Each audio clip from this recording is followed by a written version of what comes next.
Hello, everyone, and thanks for joining our webinar today. My name is Kelly Sendek, and our speaker here is Kimberly Araya from American University, and she will be presenting on the topic of zero waste, full impact, lessons from the nation's first carbon neutral campus. And just to introduce Kim a little bit to you, she's the director of University Conference and Guest Services at American University in Washington, D.C. She opened American University's Conference Center in the summer of 2017 and currently leads a professional team of 5 and a paraprofessional team of 75.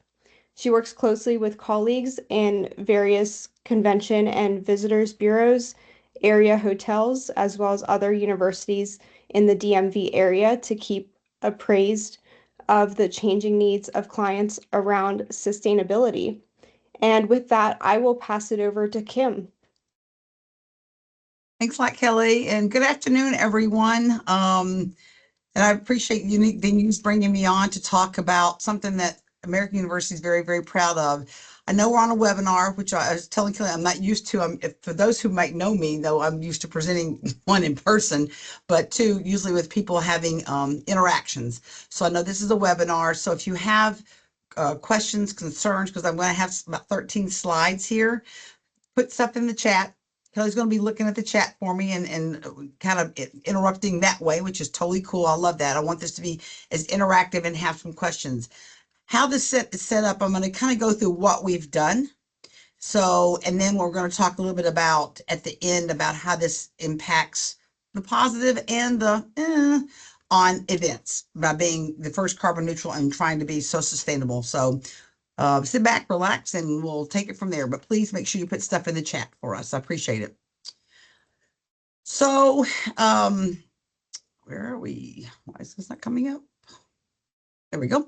So we were the first university to achieve carbon neutrality in April of 2019. They started on this in 2010.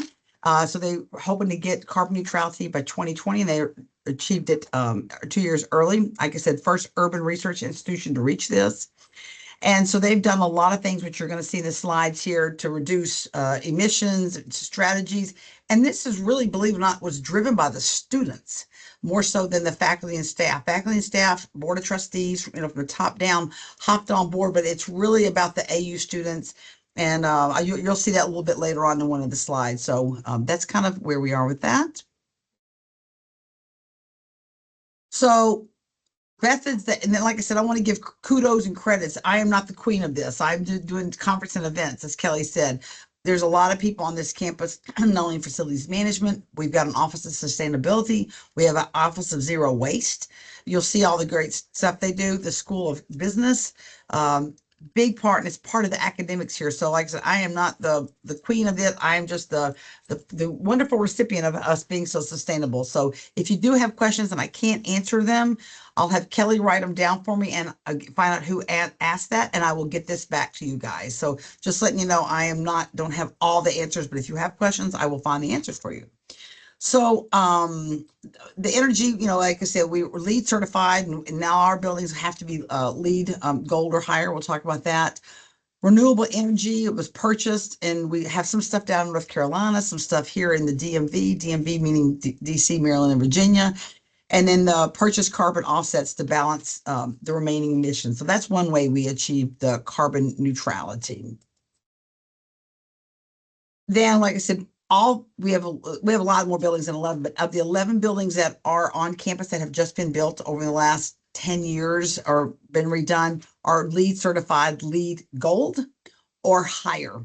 And then we have older buildings, like many of you do, that just can't be, the gold certified. They must achieve, when they're doing not a refresh, but a complete redo.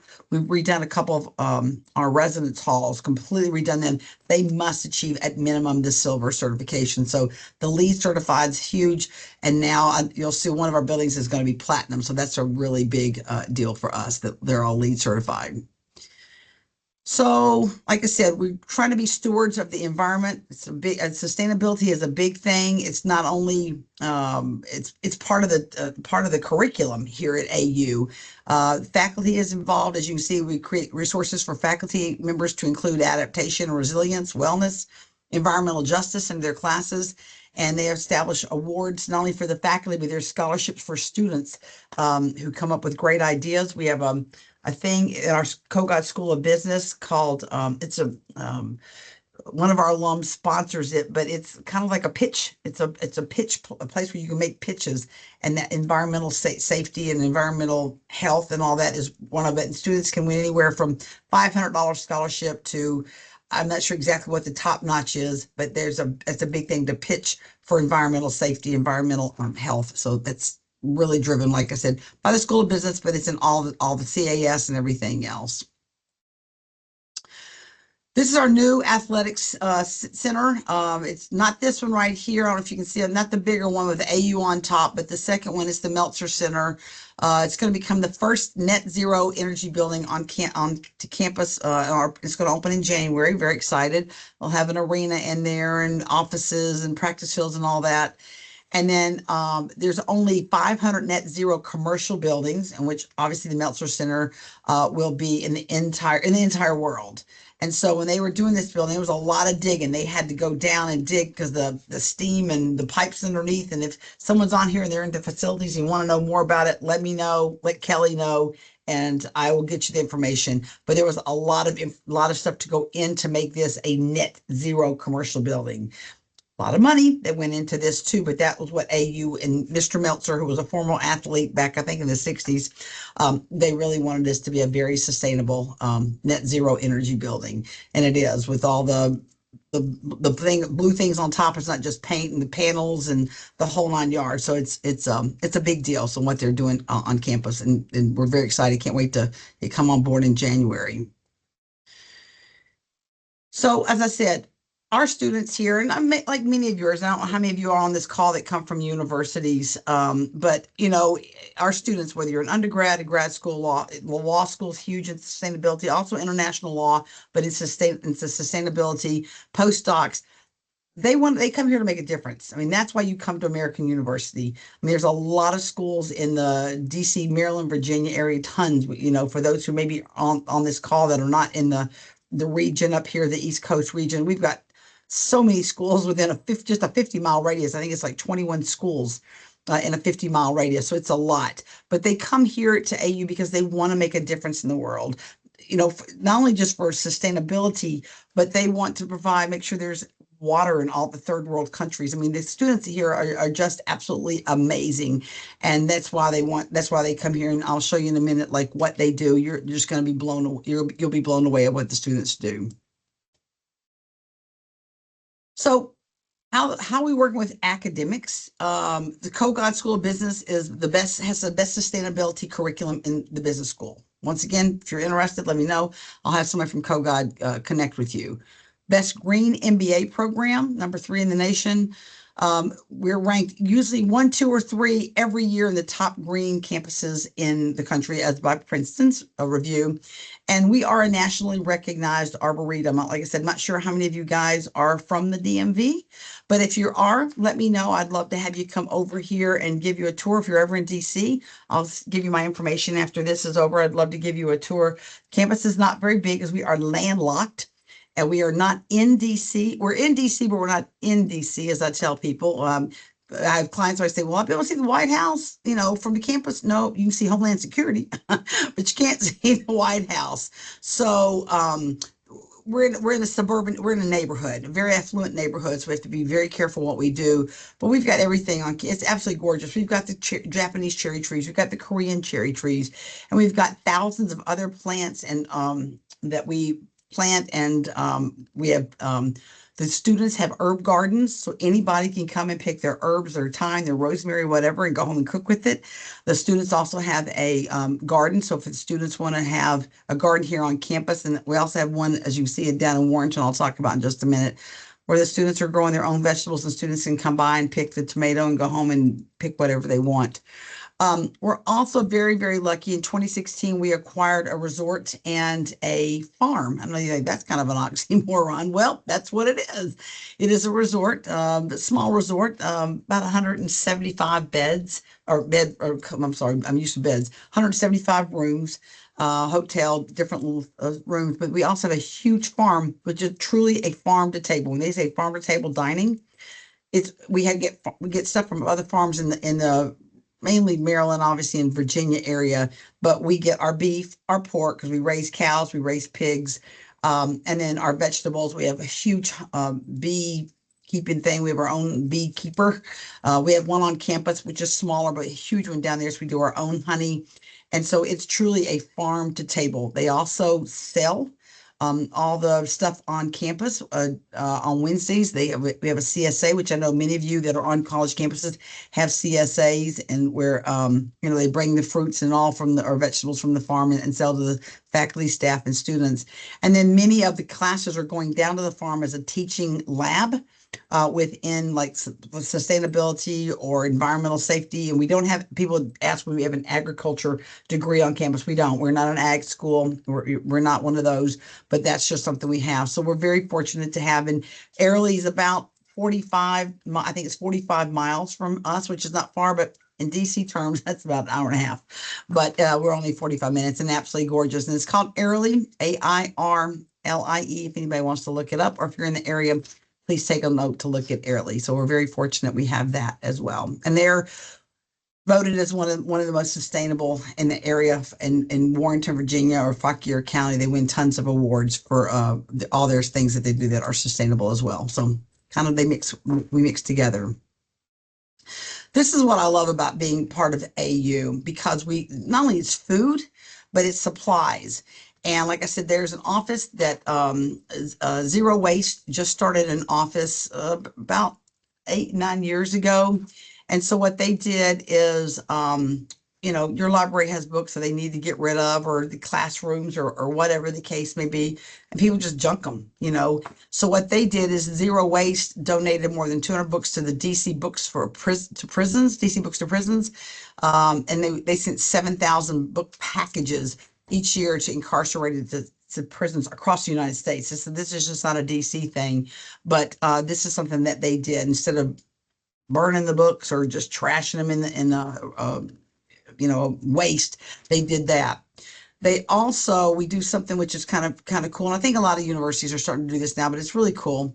And we've been doing this for years as well. But this past fiscal year, fiscal 25, because we're in 26 right now, they reused 42 tons of campus items, which they said is approximately the size of an adult humpback whale, on a project move out. So as you know, like I said, once again, for those who are on college campuses, students leave everything. And it's just like, who cares? I'm not going to take my mini fridge home. It's going to cost too much, or or I don't want this piece of luggage, or they have food, like I have 10 cans of soup. I'm not going to take home on the plane with me. So they have project move out. So what they do is they take all the supplies, like not food, but like supplies that are like someone doesn't want their lamp anymore, and they'll take it. There's a place you dump it on campus. It's totally free. Zero Waste will hold it, and then when August comes, they open it back up, and the students can come pick out, oh, I need a lamp, oh, I need a micro or mini fridge, or I need this, or I need that. And so that's what they've been doing. And it also saves money for the student. They don't have to buy the lamp. They don't have to buy the mini fridge. We've also been doing it with furniture. As you know, universities like, I don't need a desk anymore. This office is closed up. So what they're doing is they have like a catalog for furniture that has been is pretty in good shape. It's got to be in good shape. And so you just call and say, hey, I want couch 101. And then the facilities management department will deliver the couch to you, or a chair, or whatever you need. I needed event chairs, and I needed some high boys for my events. And so we had looked around, and I found 4 really never had been used. Don't know where they came from. Doesn't matter. And I was able to get 4 chairs. My colleague up at the law school, she did her whole office, because they had moved into a whole new office. Did the whole office with recycled furniture. That saved money because it doesn't cost. I think FM does charge a small, tiny little fee to deliver it in the trucks. But other than that, it's nothing. So it's really good. And then it's this past last spring, our child development center, which is kind of like the on-site daycare for kids, I think, what was it like, I think a year to 5 years or whatever it was, closed up, just didn't need because people are still doing, working from home a little bit. So they took all the toys, art supplies, everything they had that was in the child development center, instead of trashing it, they sent it over to Ward 7 and 8, which is our mostly, lower income wards in the District of Columbia over in Southeast and Northeast, and donated all the supplies to them. So we're trying to not only do stuff for the world, but we're also trying to do some stuff in our own backyard, which you'll see in just a minute. Kelly, are we still good? Any questions? I know I'm going fast, but I just want to make sure I give time people to ask questions. No questions so far. Perfect. So, and this clip just came as hot off the press today. I mean, literally today. So this is one of our students. She's the president. And I just want to show you what the AU students, along with Zero Waste, along with our food provider, which is Chartwells, show you what they do to help nothing only the environment, but to help the people in our area. Hunger is a big thing across unfortunately the world, but in the United States and in DC as well. And our students are really, that's something close to their heart. So I'm going to show you. It's about a 2-minute clip. There is a little 15-minute promo about DC Marketplace. I can't get that off, so apologize. So just sit there and watch the DC Market. But I want to show you the video. The video will start in about 15 seconds. So hang tight. I'm hoping this works. We'll see.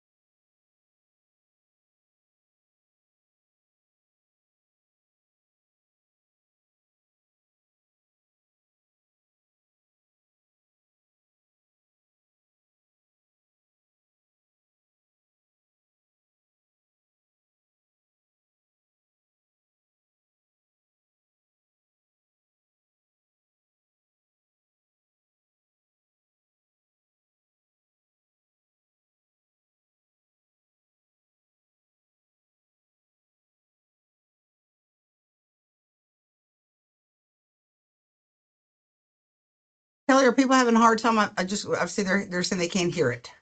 People in the chat say that they can't hear it. I can hear it, but Oof. it does seem to be an issue. Um, So, some are able to hear it, let me but see. some aren't. Let me see if I can turn on closed captioning for you.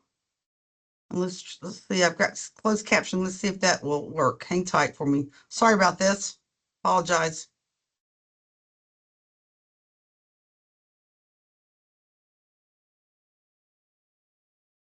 You'll be a little bit lagged, but you'll at least get that. Sorry about that.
So I apologize if people could not hear that, but hopefully you could read the captioning.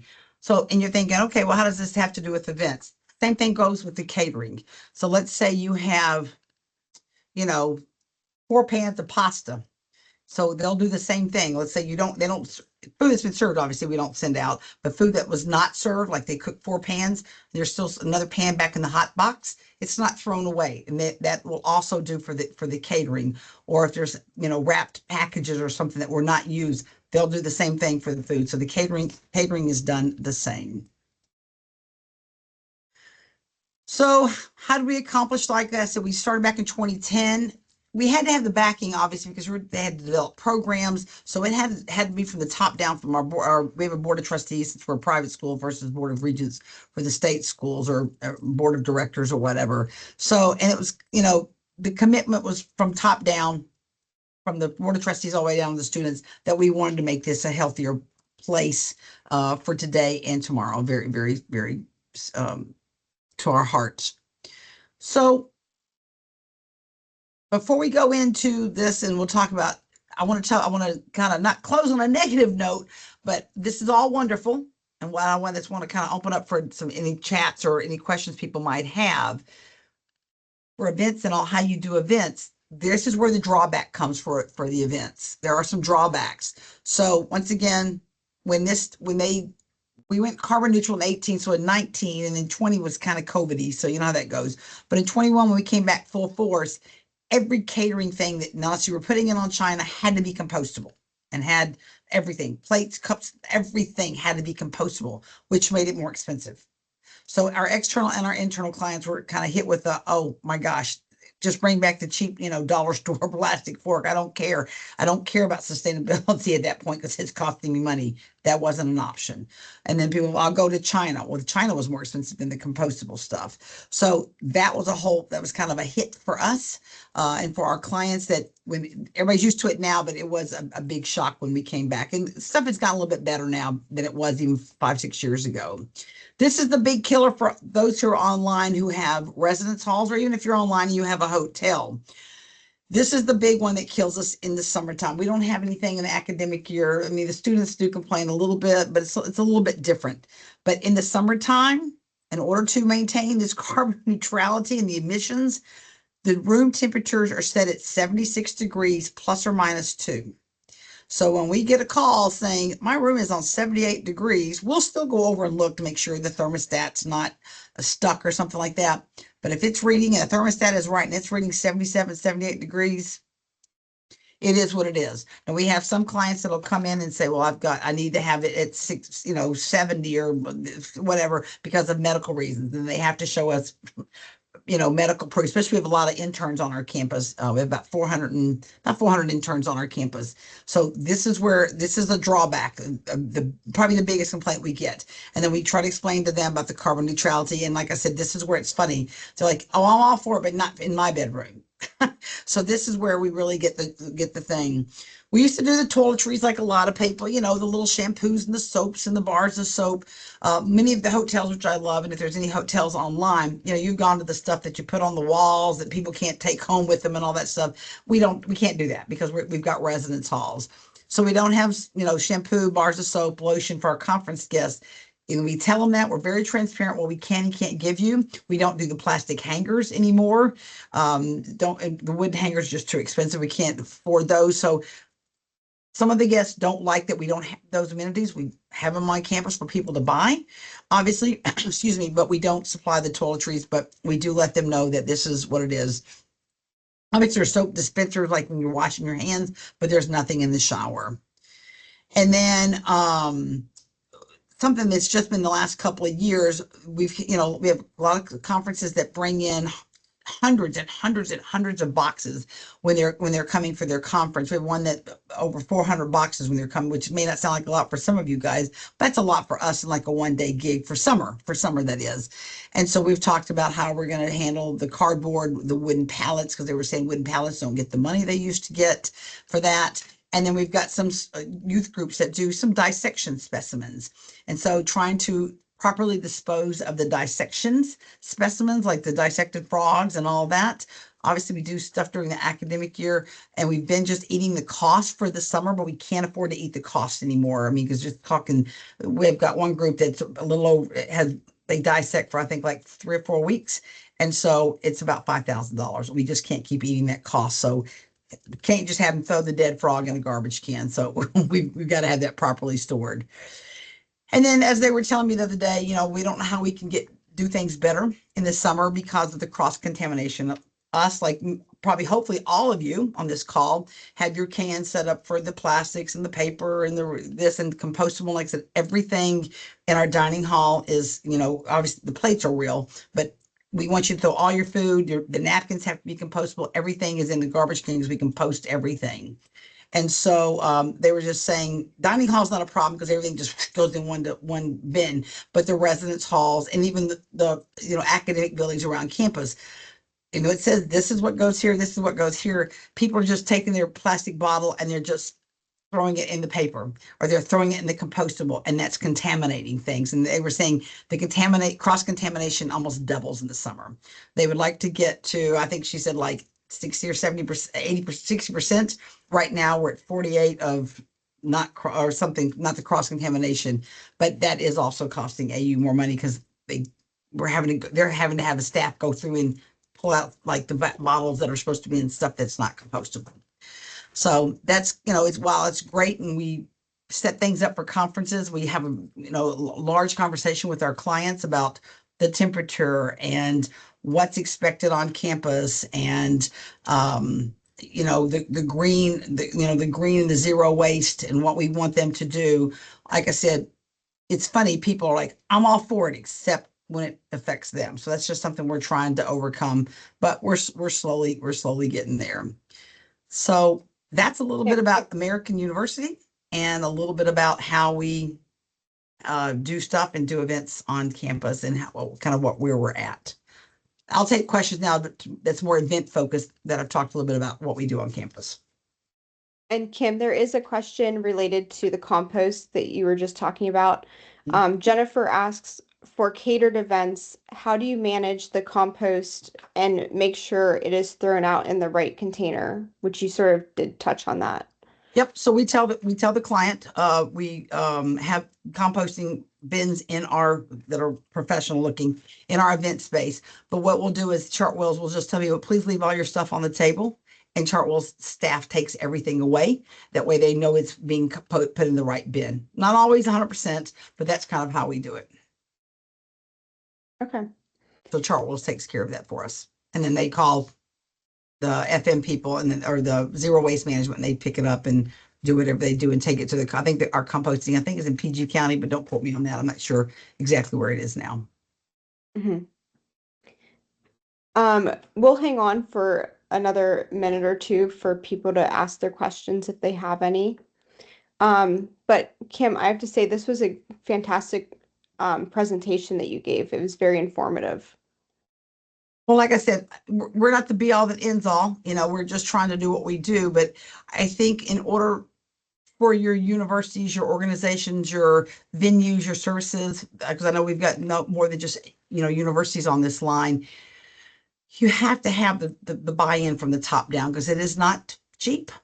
And it was something that American University really takes pride in. The president at that time, Neil Kerwin, and then he followed by Sylvia Burwell, now our current president, Jonathan Alger, all had the heart to say that we're going to keep doing this and we're going to have this Office of Sustainability. And Megan Litkey can tell you about, if you want to know anything, let me know. I probably should have put their emails up there. They can tell you anything that you want to know. They're great. And, one thing I will say, they really wanted to get away from, obviously now I'm a guilty person, so that they want to get away from plastic bottles on campus, and especially water bottles, because a lot of people, so that's one thing they did. They told offices, if you want to buy, the big, what I call them bubblers, but the big things, we will allow everybody to buy their, your hot and colds. That way you're not bringing in your own water bottles. And they gave people, the AU mug or AU, water bottles a few years back. It's like, please do not do water bottles. So Pepsi is our vendor provider, and They talked to Pepsi about bringing in, canned water, water in cans, for the vending machine, but the prices were high. They were like 350 for a can of, or, the funky filling can of water. I know some of our venues on campus will serve the water in the, I don't want to call them milk cartons, but that's kind of like in the cartons at some of our venues on campus that are trying to be sustainable as well. That's one thing I just don't know if we'll ever get away from it. I think I heard, I don't know if someone from George Washington's on here. I think George Washington did get away from the plastic bottles. Once again, don't quote me on that. That's what I had heard. That's just something I don't know if we will ever get away from. I know you would love it. I know Megan Litzy would love to get away from the plastic bottles. I do know catering doesn't, none of someone's just adamant about it. We don't do plastic soda bottles. We don't do plastic water bottles anymore. Sodas, if they, are in cans, so they're a little bit better. And then water, we're just saying, buy the nice water, not the vats, but the nice water, and it can be, fruit infused or vegetable infused or whatever. So we've really, really gotten away from the baby water bottles or the bigger water bottles, and not doing any bottles of soda. It's all cans now. So that's what we're trying to get away from. Mhm. Awesome. Well, it looks like we have no other questions. I want to thank you for your time, Kim, and thank you Well, thank you. everyone for attending. We do appreciate it. So with that, we will end it here. Thank you, everyone. Thank you, everybody. Bye. Thank you.